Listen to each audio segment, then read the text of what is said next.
గౌరవనీయులు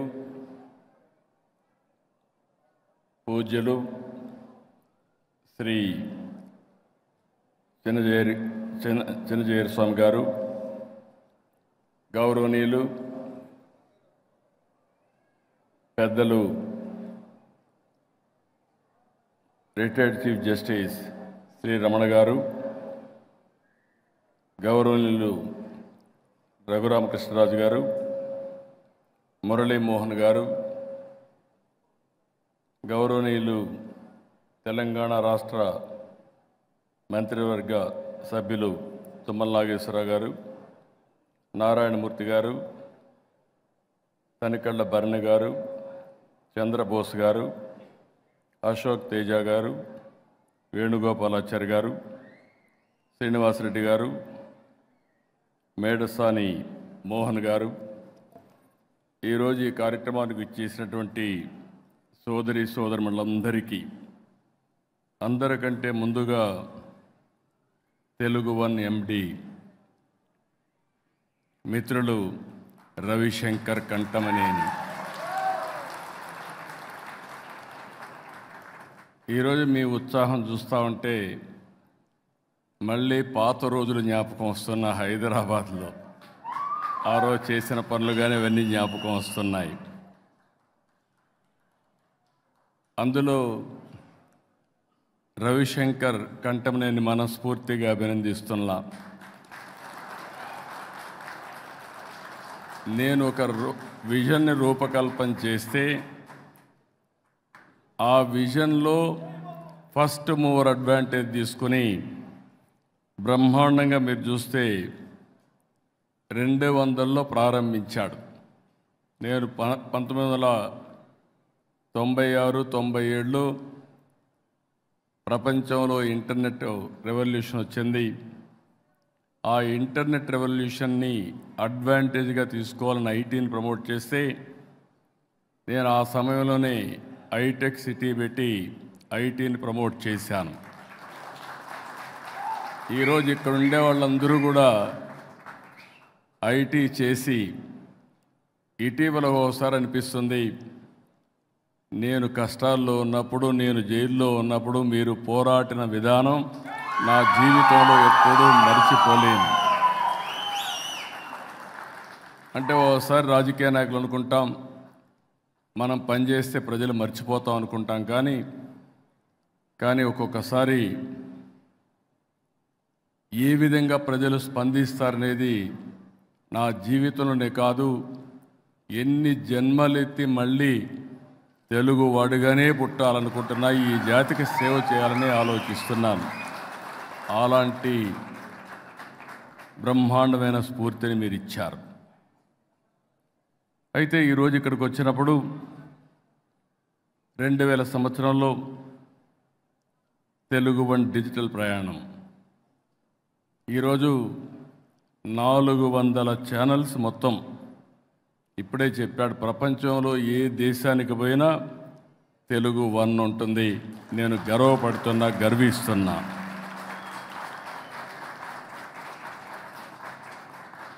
ఈరోజు మనం చూసినప్పుడు రవిశంకర్ యొక్క కృషిని, పట్టుదలని, ప్రతిభని, అన్నింటికంటే ముఖ్యంగా నేను ఒక విజన్ పెట్టుకుంటే నా విజన్కి ప్యారలల్గా ఇంకొక విజన్ తయారు చేసుకొని ఒక పెద్ద ఎంపైర్ తయారు చేసుకున్నాడు. ఆ ఎంపైర్లో ముందుకు పోయే పరిస్థితికి వచ్చారు. ఒకప్పుడు నేను చూసేవాడిని, న్యూస్ పేపర్స్ కూడా వచ్చేటి కాదు గ్రామాల్లో, ఒక్క ఆకాశవాణి ఉండేది. ఆకాశవాణి ద్వారా వార్తలు చెప్పేవాళ్ళు, అది కూడా సాయంత్రం ఒక ఫిక్స్డ్ టైంలో ఒక 10 నిమిషాలు మాత్రం వార్తలు చెప్పేవారు. ఆ వార్తలు చదువుకొని ఏ రాజకీయ నాయకుడు ఏ క్వశ్చన్స్ అడిగారు, ఎవరు అసెంబ్లీలో పవర్ఫుల్గా మాట్లాడుతున్నారని బేరే చేసేవాళ్ళు. ఆ తర్వాత న్యూస్ పేపర్స్ రెవల్యూషన్ వచ్చింది. ఒక్క మాటలో చెప్పాలంటే ఆగస్ట్ క్రైసిస్ వస్తే ఎన్టీ రామారావు గారిని మెజారిటీ ఉన్న అప్రజాస్వామికంగా పదవిని తీసేస్తే ఒక ఈనాడు చూపించిన చొరవ 30 రోజుల్లో మళ్ళీ ఎన్టీ రామారావు గారు ముఖ్యమంత్రిగా ప్రమాణం చేసే పరిస్థితికి వచ్చారు. ఆ తర్వాత మీరు చూస్తే ఎలక్ట్రానిక్ మీడియా వచ్చింది. అప్పుడప్పుడే మెచ్యూరిటీ వచ్చింది. ఎలక్ట్రానిక్ మీడియా వస్తే ఓసారి అనిపిస్తుంది 2003 అలిపేరు దగ్గర నా మీద తీవ్రవాదులు అటాక్ చేసినప్పుడు ఒక్క జెమినీ టీవీ ఉంది. ఈరోజు చూస్తే ఎన్ని ఛానల్స్ ఉన్నాయో లెక్కేసుకోవాలంటే దానికి గంటల తరబడి లెక్కేసుకునే పరిస్థితికి వచ్చింది. అన్ని ఛానల్స్ వచ్చాయి. ఆ తర్వాత మీరు చూస్తే రవిశంకర్ లాంటి వ్యక్తులు ఇంటర్నెట్ ఆధారంగా తీసుకుని అనేక ఛానల్స్ని ప్రమోట్ చేశారు. ఈరోజు ఒక మాటలో చెప్పాలంటే ప్రతి ఒక్కరూ ఒక ఛానల్ పెట్టుకోవచ్చు, సోషల్ మీడియా ఛానల్. మీకు ఇంటికాడనే కూర్చొని మంచి ఛానల్స్ పెట్టుకుంటే మీరు పాజిటివ్గా కన్స్ట్రక్టివ్గా న్యూస్ ఇవ్వగలిగితే మీకు కాలక్షేపమే కాకుండా మంచి ఆదాయాన్ని సంపాదించే విధంగా మీరు ముందుకు పోయే పరిస్థితి వస్తూ ఉంది. ఇది వినూత్నమైన మార్పు అని చెప్పి కూడా నేను మీకు తెలియజేస్తున్నా. అయితే ఏదైనా ఈరోజు మీరు చూస్తే రవిశంకర్ గారిని చూసి మనం నేర్చుకోవాల్సింది విజ్ఞానం, వినోదం, ఆరోగ్యం, అదే మరి స్పిరిచువాలిటీ. ఏది చూసినా అందిపుచ్చుకున్నారు. అలాంటి వినూత్నమైన కార్యక్రమాలతో ముందుకు పోతున్నారు. ఈరోజు మీరు చూస్తే ఒక్కొక్కసారి న్యూస్ పేపర్ సర్క్యులేషన్స్ ఉంటాయి. శాటిలైట్ ఛానల్స్కు టీఆర్పీ రేటింగ్ ఉంటుంది. యూట్యూబ్ ఛానల్స్కి అన్నిటికీ వ్యూస్ ఉంటాయి, సబ్స్క్రైబర్స్ ఉంటారు.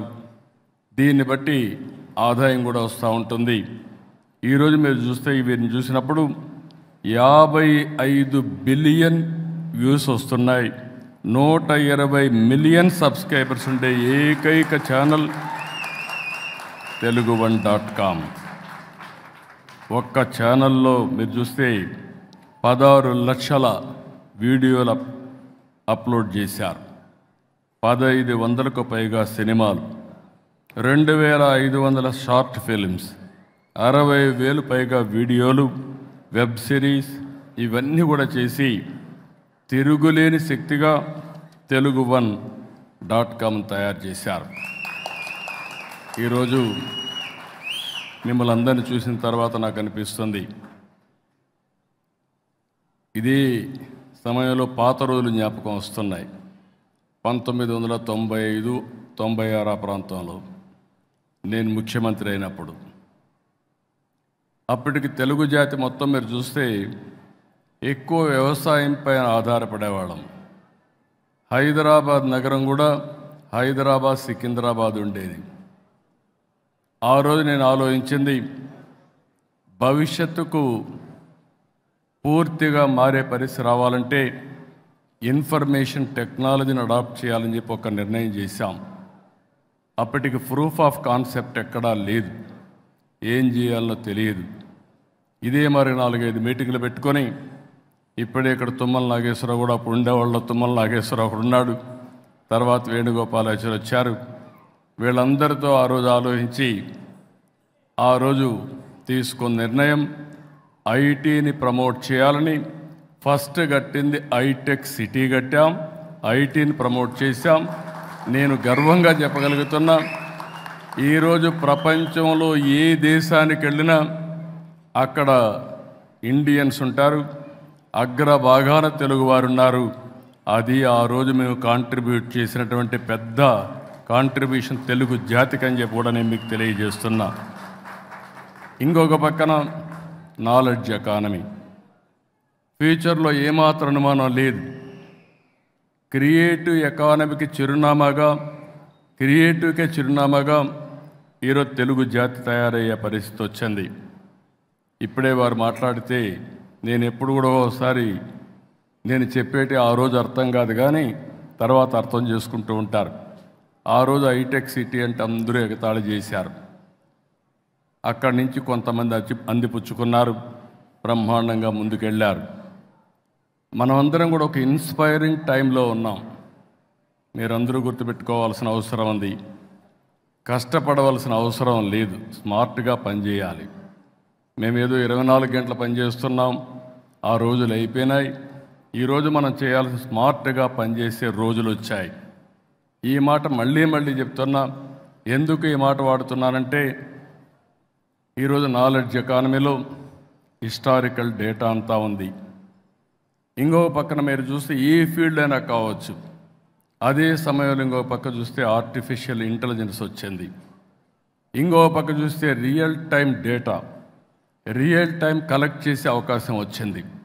ఐఓటీస్ కానీ, లేకపోతే వేరబుల్స్ కానీ, సెటిలైట్ కానీ, డ్రోన్స్ కానీ, సీసీటీవీ కెమెరాస్ అన్నీ వచ్చాయి. అంటే ఈరోజు కావాల్సిన లీడర్స్ కావాలి, అడాప్ట్ చేసుకునే నాయకత్వం కావాలి. అందుకే నేను ఈ మధ్యకాలంలో మీరు చూస్తే ఆ రోజు హైటెక్ సిటీ ఐటీ, ఈరోజు క్వాంటమ్ వ్యాలీ విత్ ఏఐ అని చెప్పి కూడా నేను మీకు తెలియజేస్తున్నా. ఎందుకు నేను క్వాంటమ్ వ్యాలీ మాట్లాడుతున్నానంటే, భవిష్యత్తులో తెలుగువారు నాలెడ్జ్లో అగ్రస్థానాన్ని ఉండాలి. అదే మాదిరిగా ఆంట్రప్రెన్యూర్స్ కావాలి. ఆంట్రప్రెన్యూర్స్ ఎందుకంటే ఇంకొక విషయంలో మీరు చూస్తే భారతదేశం, నాకు ఏమాత్రం అనుమానం లేదు, ప్రధానమంత్రి నరేంద్ర మోడీ గారు right time right leader for the nation. ఇది నేను చాలా స్పష్టంగా మీ అందరికీ విజ్ఞప్తి చేస్తున్నా. ఈరోజు ప్రపంచంలోనే మీరు చూస్తే స్పష్టమైన ఒక విజన్తో ముందుకు పోతున్నారు. 2047కి వికసిత్ భారత్ ద్వారా ప్రపంచంలోనే నెంబర్ 1, నెంబర్ 2 దేశంగా భారతదేశం ఉంటుంది, దాంట్లో అనుమానం లేదు. అదే సమయంలో నేను కోరేది, ప్రపంచం మొత్తం ఇండియన్స్ అగ్రస్థానంలో ఉంటారు, అందులో 30-35% తెలుగు వారు ఉండాలని, దేశానికి ప్రపంచంలోనే తెలుగు జాతి అగ్రస్థానంలో ఉండాలని నా ఆశయం. అది కూడా సాధ్యమవుతుందని చెప్పి కూడా నేను మీకు తెలియజేస్తున్నా. ఇప్పుడే మిత్రులు మాట్లాడినప్పుడు కొన్ని విషయాలు చెప్పారు. క్రియేటివ్ ఎకానమీ, ఏది చూసినా మీరు చేసే పని డిఫరెంట్గా చేయడమే, లేకుంటే 10 మందికి అర్థమయ్యే విధంగా సొల్యూషన్ ఇవ్వగలిగితే, యూస్ కేసెస్ తయారు చేయగలిగితే ఫ్యూచర్ దీనికి ఎంతో ఉంటుంది. ఇది చూసినప్పుడు నాకు అనిపించింది, మొన్ననే క్రియేటివ్ ఎకానమీలో 2 సిటీస్ని క్రియేట్ చేస్తున్నారు. ఒకటి బాంబేలో, రెండోది అమరావతిలో. అమరావతి క్రియేటివ్ ఎకానమీ ఒక చిరునామాగా ఉంటుంది. ఈరోజు హైదరాబాద్ ఉంది. హైదరాబాద్ని మీరు చూస్తే one of the most liveable city.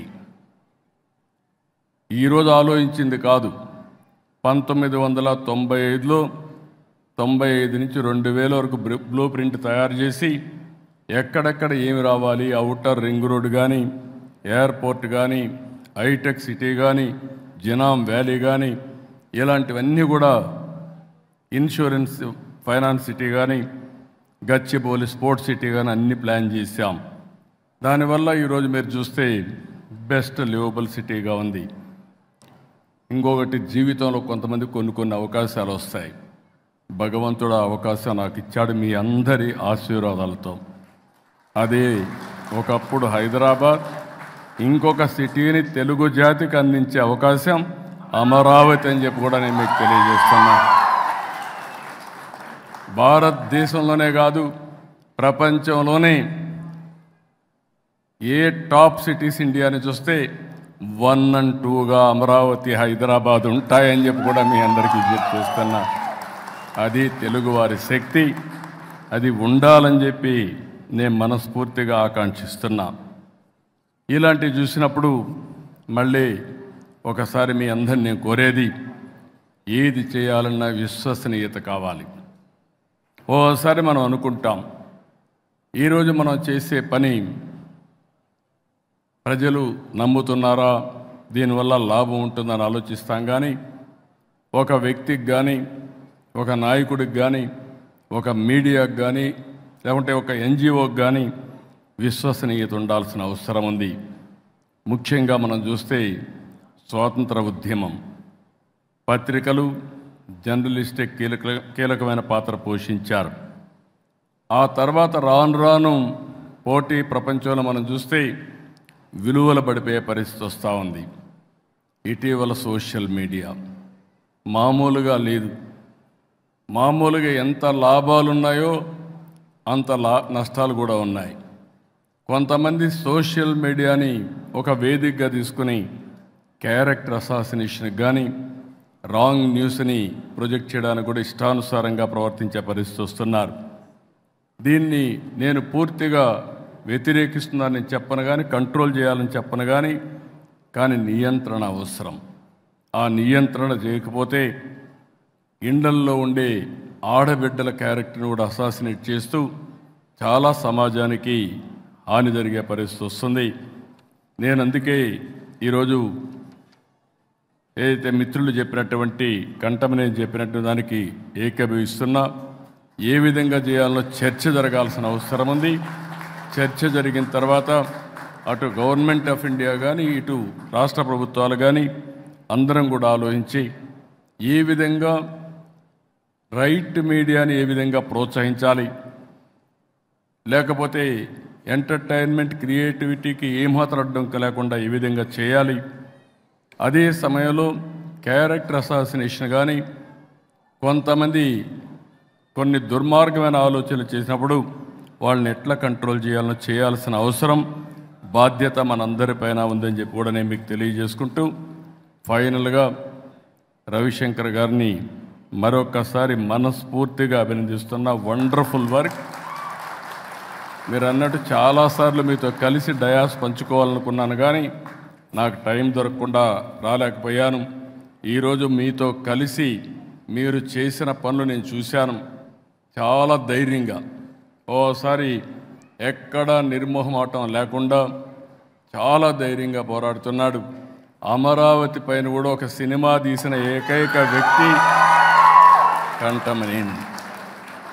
చాలామంది భయపడే రోజులు, అలాంటి రోజుల్లో న్యాయం ధర్మం అమరావతికి అన్యాయం జరిగిందనే ఉద్దేశంతో ఒక సినిమా కూడా తీసి కడాన దానికి సెన్సార్షిప్ అడ్డంకులు పెడితే యూట్యూబ్లో రిలీజ్ చేసిన వ్యక్తి కంటమనేని అని చెప్పి కూడా నేను మీకు తెలియజేస్తున్నా.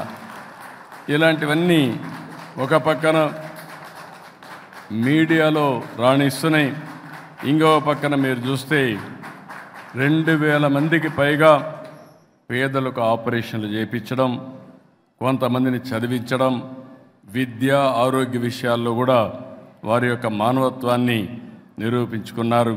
దానికి కూడా వారిని మనస్ఫూర్తిగా అభినందిస్తూ నేను ఈ మధ్యకాలంలో కొత్త కార్యక్రమానికి శ్రీకారం చుట్టాను. ఆర్థిక సంస్కరణలు 91లో వచ్చాయి. అక్కడి నుంచి సంపద సృష్టించడం P3 ద్వారా, అంటే ప్రభుత్వం ప్రైవేట్ భాగస్వామ్యంతో సంపద సృష్టిస్తున్నాం. ఒక రోడ్లు కానీ, ఒక ఎయిర్పోర్ట్లు కానీ, లేకపోతే పవర్ కానీ, టెలికాం కానీ అన్నీ ప్రైవేట్ సెక్టర్లో వచ్చే పరిస్థితి వచ్చింది.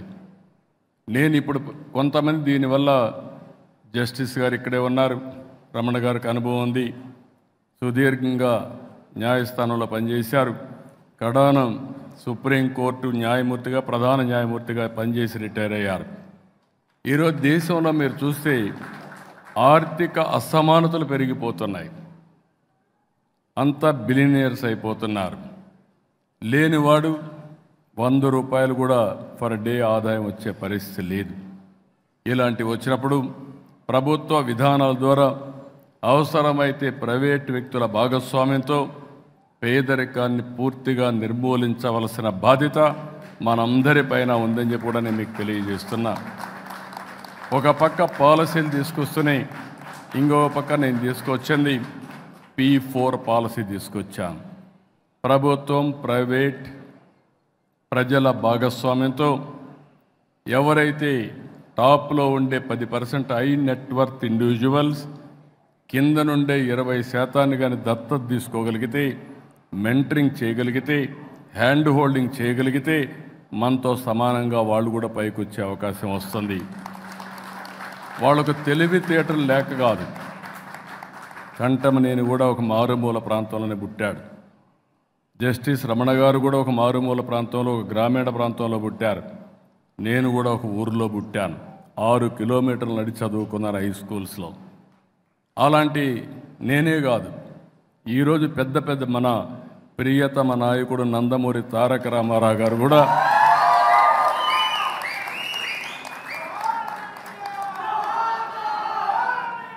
ఆయన చరిత్ర మనం చూస్తే ఒక మామూలు కుటుంబంలో పుట్టి అచంచలమైన ఆత్మవిశ్వాసంతో అనునిత్యం పనిచేశారు. ఆయన ఎదుగుదల కూడా చాలామంది సహకరించారు. ఈరోజు చరిత్ర ఒక్కసారి తిరిగేసుకుంటే మళ్ళీ ఎన్టీ రామారావు గారిని లేకపోతే ఆయనతో పోల్చుకోవాలంటే మళ్ళీ ఎన్టీ రామారావు గారే తిరిగి పుట్టాలి తప్ప వేరే వాళ్ళకు సాధ్యం కాదు. అలాంటి మనం చూసినప్పుడు అందరిలో శక్తి సామర్థ్యాలు ఉన్నాయి. కానీ అలాంటి వ్యక్తులకు చేయూతనివ్వాల్సిన బాధ్యత మనందరిపైన ఉంది. నాకు ఏమాత్రం అనుమానం లేదు, Bharatadesam is a great country, great nation. ఇండియన్స్తో పోటీ పడే మనుషులు ప్రపంచంలో ఎక్కడా లేరు. ఈ విషయం కూడా మీరు గుర్తుపెట్టుకోండి. దీనికి 2-3 కారణాలు. ఒకటి, 1991లో ఆర్థిక సంస్కరణలు, పోటీ ప్రపంచం ప్రారంభమైంది. 95లో నేను ఇవన్నీ స్టార్ట్ చేశాను. రెండోది, టెక్నాలజీ వచ్చింది. ఇంటర్నెట్ రెవల్యూషన్ ఎర్లీ 90స్లో వచ్చింది. అక్కడి నుంచి మీరు చూస్తే ఫస్ట్ మూవర్ అడ్వాంటేజ్ ఇండియన్స్ తీసుకున్నారు, అందులో తెలుగు వాళ్ళు అడ్వాంటేజ్ తీసుకున్నారు. మూడోది, మనం ఊహించింది డెమోగ్రఫిక్ డివిడెండ్. ప్రపంచంలో యంగ్స్టర్స్ ఉండే ఏకైక దేశం భారతదేశం. ఈరోజు భారతదేశం ప్రపంచం మొత్తం సేవలు అందించగలుగుతుందంటే దానికి కారణం యువత. ఇక్కడ కూడా మీరు చూస్తున్నారు, ఈ ఈలలు కేకలు వస్తున్నాయంటే మా యూతే కేకలేస్తున్నారు, ఈలలేస్తున్నారు, ఎనర్జీ సృష్టిస్తున్నారు. ఇవన్నీ పాసిబిలిటీస్ వస్తున్నాయంటే భవిష్యత్తులో కూడా ఈ యువత అద్భుతాలను సృష్టించబోతుంది. నాకు ఏమాత్రం అనుమానం లేదు, మీ అందరికీ చెప్తున్నా, స్కై ఈజ్ ది లిమిట్. ఒకప్పుడు పనికి పోతేనే పని, ఈరోజు మీరు పనికి పోతే కాదు, మీకు ఎప్పుడు సమయం దొరికితే అప్పుడు పనిచేసే అవకాశం వచ్చింది. ఇప్పుడు ఫ్లెక్సిబుల్ వర్కింగ్ వచ్చేసింది. ఒకప్పుడు ఆఫీసుకు పోతేనే జీతం, ఇప్పుడు ఆఫీసుకు పోవక్కర్లా, ఇంట్లో కూర్చొని వర్క్ ఫ్రమ్ హోమ్ పని చేసుకుంటే ఇప్పుడు డబ్బులు వచ్చే పరిస్థితి వచ్చింది. ఒకప్పుడు మగవాళ్లే పని చేస్తారనుకునేవాళ్ళు, ఇప్పుడు మీకంటే ఆదాయం ఆడబిడ్డలు ఎక్కువ సంపాదిస్తున్నారు. This are all realities. పోటీ ప్రపంచంలో మనం చూస్తే ఈ ఎకానమీలో, క్రియేటివ్ ఎకానమీలో ఎవరికి ఎక్కువ నాలెడ్జ్ ఉంటే వాళ్ళు ముందుకు పోయే పరిస్థితి వస్తూ ఉంది. ఈ పోటీ ప్రపంచంలో ఒకటే నేను చెప్తున్నా మీ అందరికీ, నేను కూడా ప్రపంచం ఏం జరుగుతుందో అధ్యయనం చేసి మీకు స్ఫూర్తినివ్వడం నా బాధ్యత, దాన్ని అందిపుచ్చుకోవడం తెలుగు జాతి బాధ్యత అని చెప్పి మరొక్కసారి మీ అందరికీ విజ్ఞప్తి చేసుకుంటూ, ఈరోజు తెలుగు వన్ స్ఫూర్తి పురస్కార గ్రహీతలు, నేను ఎందుకంటే అర్జెంటుగా మళ్ళీ అమరావతికి వెళ్తున్నాను కాబట్టి మీ అందరి అనుమతి తీసుకొని వీళ్ళందరికీ అభినందనలు చెప్పి నేను వెళ్ళాలనుకుంటున్నా. వీళ్ళందరినీ కూడా చూస్తే ఒక పక్కన శ్రీ మేడసాని మోహన్ గారు, సహస్రావధాని, ఇప్పుడు కూడా నాకు అర్థం కాదు, నాతోనే యూనివర్సిటీ చదువుకున్నాడు. అప్పుడు మాకు ఒక తెలుగు ప్రొఫెసర్ ఉండేవాడు, ఆయన కంటే ఈయన మేధావిగా అప్పట్లోనే మేము గుర్తించాం, వాళ్ళ ప్రొఫెసర్ కంటే మేధావిగా. అలాంటి వ్యక్తి. అదే సమయంలో ప్రజా వైద్యులు గౌరవనీయులు డాక్టర్ పాములపర్తి రామారావు గారు, ఆయన అనుకుంటే మీకు ఏదున్నా ట్రీట్ చేసేస్తాడు, ఒక్క నిమిషంలో క్యూర్ చేసే మెకానిజం ఆయన దగ్గర ఉంది. ఇంకో పక్క Telangana media academy chairman K Srinivasareddy, మేము ఉన్నప్పటి నుంచి మీడియా అంటే గుర్తొచ్చే వ్యక్తి శ్రీనివాసరెడ్డి. క్రెడిబిలిటీకి మారు పేరు శ్రీనివాసరెడ్డి గారు అని చెప్పి కూడా నేను మీకు తెలియజేస్తున్నాను. మామూలుగా కాదు, నేను 9 ఏళ్ళు సీఎంగా ఉన్నప్పుడు చూశాను. అప్పుడు ఎట్టున్నాడు, ఇప్పుడు అట్నే ఉన్నాడు, భవిష్యత్తులో అట్నే ఉంటాడు. దానికి కారణం ఒక వ్యక్తి యొక్క క్రెడిబిలిటీ, దాన్ని మెయింటైన్ చేస్తున్నాడు. క్రిటిసైజ్ చేస్తానికి చాలా జర్నలిస్టులు చూశాను, కానీ నాకు తెలిసినంతవరకు one of the best journalist మన శ్రీనివాసరెడ్డి గారు అని చెప్పి నేను మీకు తెలియజేస్తున్నాను. ఇకపోతే ప్రముఖ గేయ రచయిత, ఆస్కార్ అవార్డు గ్రహీత చంద్రబోస్ గారు, గర్వపడుతున్నాను. ఇంకా రాబోయే రోజులు చంద్రబోస్ గారిని చూసిన తర్వాత, మన వాళ్ళందరినీ చూసిన తర్వాత ఆస్కార్ అవార్డులు తెలుగు వాళ్ళు లేకుండా ఉండవు. ఆ రోజు వస్తుందని చెప్పి కూడా ఈ క్రియేటివ్ ఎకానమీలో మీ అందరికీ విజ్ఞప్తి చేస్తున్నా. ఇంకొక పక్కన విశ్రాంత IRS ఉన్నతాధికారి నరసింహప్ప, ఆయన కూడా మా సీనియర్ ఎకనామిక్స్ డిపార్ట్మెంట్లో, ఆయన కూడా రావడం చాలా గర్వకారణం. ఇంకొక పక్కన retired IAS officer PV Ramesh. ఎప్పుడు కూడా రమేష్ క్రియేటివ్గా ఉంటాడు, కొత్త కొత్త విషయాలను ఆలోచిస్తూ ఉంటాడు. అలాంటి వ్యక్తిని ఎంపిక చేయడం చాలా సంతోషం. వ్యవసాయ నిపుణులుగా ముళ్ళగూరు అనంతరాయుడు గారు, ఇప్పుడు వ్యవసాయం కూడా మోడర్నైజేషన్ వచ్చేసింది, అగ్రిటెక్ పెద్ద ఎత్తున అభివృద్ధి అవకాశం ఉంది. వారిని నీలోఫర్ కేఫ్ వ్యవస్థాపకులు అనుముల బాబురావు గారిని, ఇంకొక పక్కన CSB IAS అకాడమీ వ్యవస్థాపకురాలు, వారిని ఎప్పుడు చూస్తున్న బాలలత గారు. వారు ఇప్పుడు కూడా ఎంత ఎఫెక్టివ్గా ఉంటారంటే, మా శౌర్య గారి కూతురు శౌర్య గారు కూడా one of the best journalist, very simple man. ఆ అమ్మాయిని చూసినప్పుడు నాకు గర్వకారణం. ఏమాత్రం అధైర్యపడకుండా IAS కోచింగ్ ఇచ్చే పరిస్థితి, అకాడమీ పెట్టి కొన్ని వందల మంది IAS ఆఫీసర్లు తయారు చేయాలని సంకల్పంతో ముందుకు పోతున్నారు. వారిని కూడా మనస్ఫూర్తిగా అభినందిస్తూ, ఇకపోతే స్వర్ణ భారత్ ట్రస్ట్ దీపా వెంకట్ గారు, వెంకయ్య నాయుడు గారి కుమార్తె. బట్ రాబోయే రోజుల్లో వెంకయ్య నాయుడు కుమార్తెగా కాకుండా దీపా వెంకట్ గారి తండ్రిగా వెంకయ్య నాయుడు గుర్తించుకునే విధంగా సర్వీస్ చేసి ప్రజల గుండెల్లో ఉంటారని చెప్పి కూడా నేను మీకు తెలియజేస్తున్నా. ఇలాంటి మంచి వ్యక్తులకి అవార్డ్స్ ఇవ్వడం, ఇలాంటి సమయంలో నేను లేకపోవడం కొంచెం బాధేసిన, మళ్ళీ వెళ్ళాలి కాబట్టి మీ పర్మిషన్ తీసుకుంటున్నా. ఎప్పటికప్పుడు మనం మాట్లాడుకుందాం. గుర్తుపెట్టుకోండి, మళ్ళీ క్రియేటివ్ ఎకానమీలో నెంబర్ 1గా తెలుగు జాతి ఉండాల్సిన బాధ్యత ఉంది. భవిష్యత్తు క్రియేటివ్ ఎకానమీ అని చెప్పి నేను మీకు తెలియజేస్తూ, దానికి స్ఫూర్తిని ఇస్తున్నటువంటి మన కంఠమనేని మళ్ళీ ఒకసారి తెలుగు 1 ఇక్కడ పనిచేసి ఆయన ఒక మాట అన్నాడు, చాలా సంతోషం. రిటైర్ అయిన వాళ్ళకందరికీ మళ్ళా ఉద్యోగాలు ఇచ్చాడు.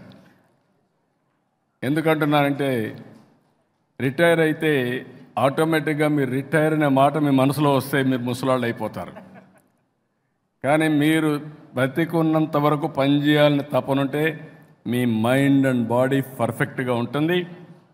ఇంకొకసారి రిటైర్మెంట్ అనేది నోషన్, నా ఉద్దేశం. ఎవరైతే బెస్ట్ ప్రొడక్టివిటీ ఇవ్వగలిగిన వాళ్ళు 60-80 సంవత్సరాల్లో బెస్ట్ ప్రొడక్టివిటీ ఇచ్చే అవకాశం ఉంది. ఆ విషయం కూడా గుర్తుపెట్టుకోవాల్సిందిగా నేను కోరుకుంటూ, ఒక విధంగా చెప్పాలంటే హాస్పిటల్ ఖర్చు తగ్గిస్తున్నాడు కంఠమనేని. వీళ్ళందరికీ ఇక్కడ ఉద్యోగాలు ఇచ్చి ఫుల్గా ఎంగేజ్ చేసి వాళ్ళ అనుభవాన్ని, క్రియేటివిటీని ఉపయోగించుకుంటూ సమాజం కోసం ముందుకు తీసుకువస్తున్నారు. వారిని కూడా అభినందిస్తూ, మరొక్కసారి ఈ యొక్క తెలుగు 1 భారతదేశంలో కాదు, ప్రపంచంలోనే కాదు, అన్ని దేశాల్లో అన్ని భాషల్లో నెంబర్ 1గా ఉండాలని. ఇప్పుడు తెలుగు 1 పెట్టావు, రేపు అన్ని భాషల్లో కూడా ఎంటర్ కండి, అన్ని భాషల్లో కూడా డామినేట్ చేస్తూ మీరు నెంబర్ 1 స్థానానికి చేరాలని, ఈ డిజిటల్ యుగంలో మీరు ఒక ఎంపైర్ క్రియేట్ చేయాలని మరొకసారి ఆశిస్తూ అందరికీ నమస్కారాలు. జై హింద్, జై జన్మభూమి.